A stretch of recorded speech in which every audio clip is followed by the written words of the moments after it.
I'm Carissa Andrews, international best-selling indie author and CEO of Author Revolution. With more than 15 books published, it's safe to say I have made a ton of mistakes in my endeavor to become a full-time author. The most important thing that I've learned in the past decade is that indie authors need to protect their creativity and their serenity. Being an author is a long game, and that's why I'm on a mission to teach other indies just like you how to publish books with a sustainable, rapid release method. I created the Author Revolution podcast to give you insights and actionable step-by-step strategies to help you do just that. If you're an ambitious author or one in the making who's looking to create a long-term author career and a life you love, you've found your tribe, my friend. Let's get your author revolution underway.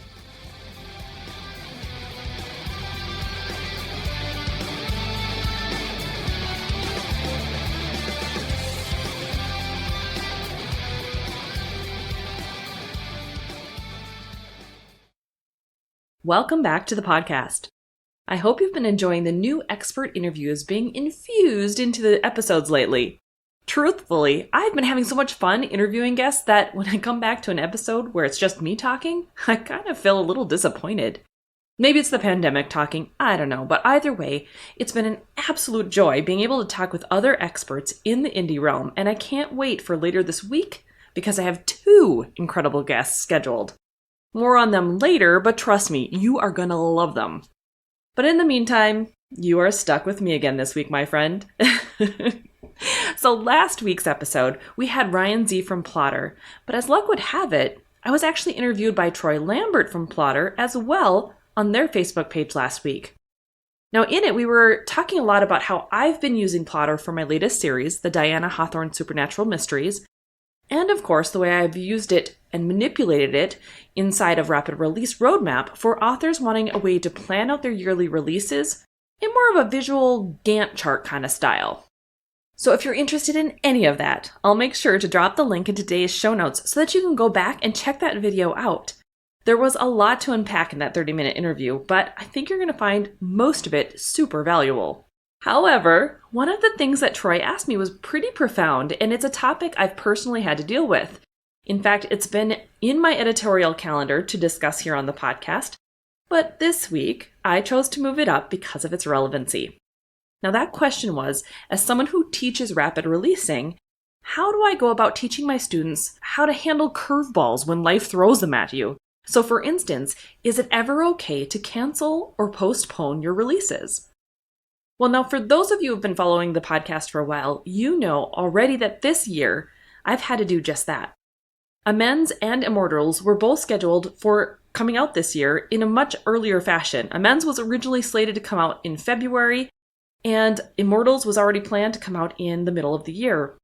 But I knew right around New Year's that it probably wasn't going to happen. There was just a feeling there. I wasn't motivated the way I would normally be in getting the writing done, and I wasn't really quite sure why. So after some soul searching, I realized that there were a few things at play within me. Now last year was a very busy year. There was so much going on. Not only did we have the pandemic, which kind of came into play, but I was rapid releasing my very first big full-out series, The Windhaven Witches. I wrote those 4 books, I released them all using the strategies that I teach, and there was a lot that kept me busy. But on top of that, I was list aiming, and I was getting this course ready, and I was trying to keep kids motivated because they all have their distance learning thing going on.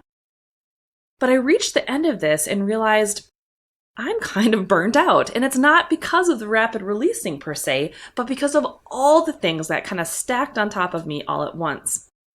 So with all of that in mind, I decided for myself, for my sanity, and then obviously for my creativity, that I was going to have to take a step back. I was going to have to remove the pre-orders that I already had sent for both Amends and for Immortals, and kind of let the journey unfold to see how it was going to go and to see how my creativity would return at some point. That was my goal anyway. So I've done a lot of internal work.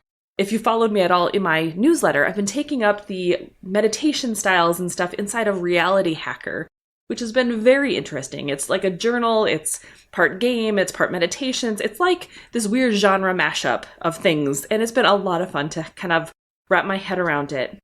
But it's also been really fun for spurring on my creativity and getting me thinking about things in a different light, which has helped not only writing and teaching, but it's really helped me in my creativity when it comes to Diana Hawthorne and the series that I'm trying to write, because she's psychic. And there's a lot of things that really can come into play based off of being a psychic, and it's all first person, so I have to embody her in the way that she would handle things. So I've been kind of incorporating all that I'm learning through this reality hacker stuff. I've been doing a lot of reading. I've been doing a lot of taking a step back just to allow life to unfold and kind of honor where I am in this journey right now. Because let's face it, guys, we've been through an awful lot this past year with the pandemic. We've been through an awful lot trying to put on more responsibilities on our shoulders to either earn money or help kids keep their grades up. And let me say, that has been a struggle. I am not going to lie. There's so much stuff that's been compressed this past year. And so giving myself a little grace and giving myself the permission to have a little bit of grace has been super beneficial. So when Troy asked me that question, of course, my answer was, hey, you always have to prioritize your health, your well-being, your family, whatever the case might be, before your release strategy. Your books are always going to be there. Your audience will understand if you have to push things out. This whole process, this whole game of being an indie author, it's a journey and it's part of our lives. It's part of our DNA. It's part of who we are. But we still control it. We are the masters of our careers. We're the masters of everything that we're trying to do right now. And we have to remember that even if we set dates can be moved. We are setting our own deadlines because that's part of this business. It's part of the industry. But it doesn't mean we are omnipotent. It doesn't mean we know everything that's going to be thrown at us at any given moment. And sometimes life does throw curveballs. Sometimes it's a pandemic, and then sometimes it's you have to move a house, or sometimes it's kids who really need a little more motivation and help and support, and that takes time away from writing. So there's all sorts of things that can come about. But for me, when I was thinking about, what are the main things that could really cause you to need to take a step back and need to push out those dates, the three that really came to me first, and I think that are really prevalent, are number one, burnout. If you're a rapid release author and if you're trying to do this consistently, it can lead to burnout, especially if you're trying to do more than the 4 books a year that we are recognizing with the rapid release strategy inside of Rapid Release Roadmap. If you've been trying to release a book a month or faster or trying to do a lot of different things all at once, burnout is a really big deal because it puts your body into stress mode, it puts your mind into stress mode, it shuts you down in a way that makes it extremely difficult to be creative. And we are creative people. So if we shut off our, source of creativity, because that's really what it is, our source of creativity gets shut down because we are so burnt out, then things become drudgery. It becomes harder. Not necessarily impossible, but it can become no more a joy. And the whole point, in my opinion, when it comes to releasing your books and putting your words on page and trying to get your books out there, really, is to enjoy that process, to enjoy the worlds you're creating. Or it's a catharsis. Maybe some of you are writing books that are really difficult and you're trying to get difficult information out so that it's processed on a deeper level. One of the guys that we've worked with in the past through the Lakes Area Writers Alliance, he lost a child. And his story was nonfiction, and it was him trying to process through those emotions of losing a child. So there's different ways that we handle ourselves through our writing, but ultimately, if we're fiction writers, our goal is to enjoy our process. And if we want to do this as a career, is to enjoy the process. So when you reach burnout, like the way that I did, and I think I was operating in burnout a lot longer than I realized, because honestly, I wasn't taking days off, and we've talked about that on the podcast before as well. And all of those things compiled together really make for a toxic environment when it comes to creativity and getting things done. So burnout is huge. make sure you're watching for signs of that. If you're snapping at people, if you really don't know why you don't want to do something, if your creativity is not working and your story, even though you love the story, isn't coming, there's a lot of things like that that can interact and play a part. So the goal then is, okay, burnout's happening. I need to shift my dates. And for me, when it came to all of this, I put Amends and Immortals completely on hold. I didn't put dates out there. I talked to my PA, Jenny. She and I kind of went back and forth, and we kind of came up with an internal timeline of when we think we're going to put this book out. Far enough out in the future that I felt there was wiggle room, but close enough where I am not letting my timelines run away from me, if you know what I mean. And all of that was very good. And we'll talk a little bit more about how to, make sure you're not allowing burnout and some of these things to really derail your progress entirely. But number 2, there's another reason why you might have to move things around, why a release might have to get canceled or get postponed, is obviously family and life situations come up, or even world planetary stuff, the pandemic obviously being one. Maybe you are pregnant. Maybe a family member dies. Maybe someone gets really sick and you have to help out. Or maybe it's just kids who really need some more support through this pandemic, and if they're distance learning still, or anything along those lines. There's a lot of life situations that can really put pressure on us. And if we are not careful, we could almost resent the family and life situations because you're trying to get the deadline met that you yourself have created. Now, my advice here always is that family comes first.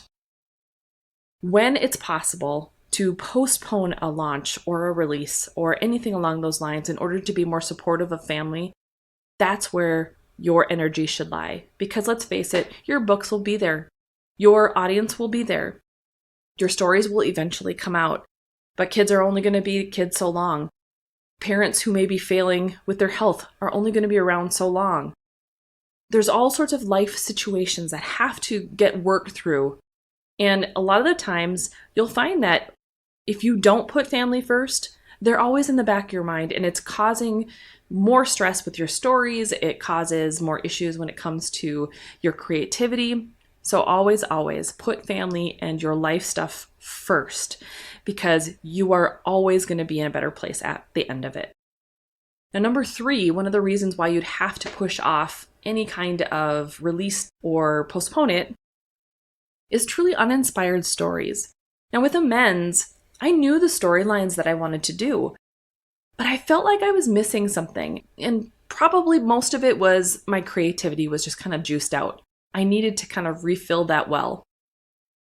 But uninspired stories can come in lots of different disguises. You can be in this rut where you're writing the same type of story over and over again, or you're using a formulaic expression, or maybe you've been writing the same series for a while. So all of the storylines are uninspired and there's no more creativity that you're really pulling from. So when that happens, you need to be kind of switching gears for a little bit, I think. You need to get inspired again. Start reading in your genre, which is something that we've covered before.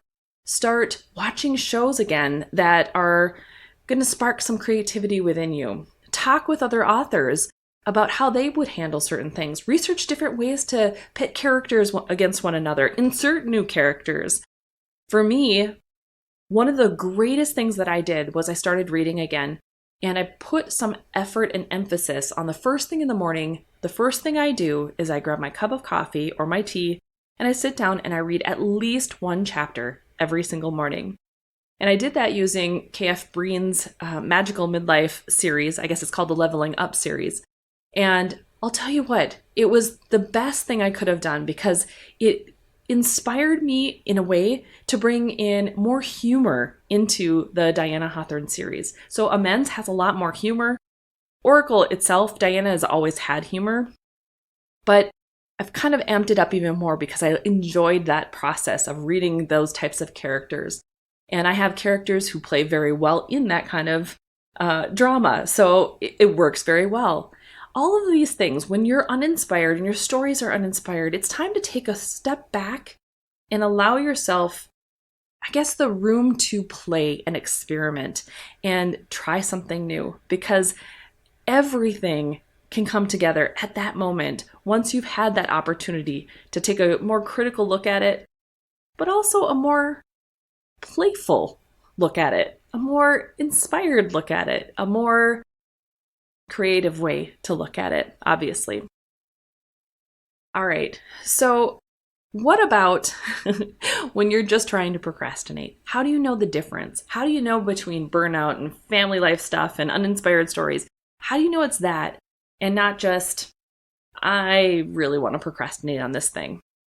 Well, unfortunately, only you are going to know the answer to that.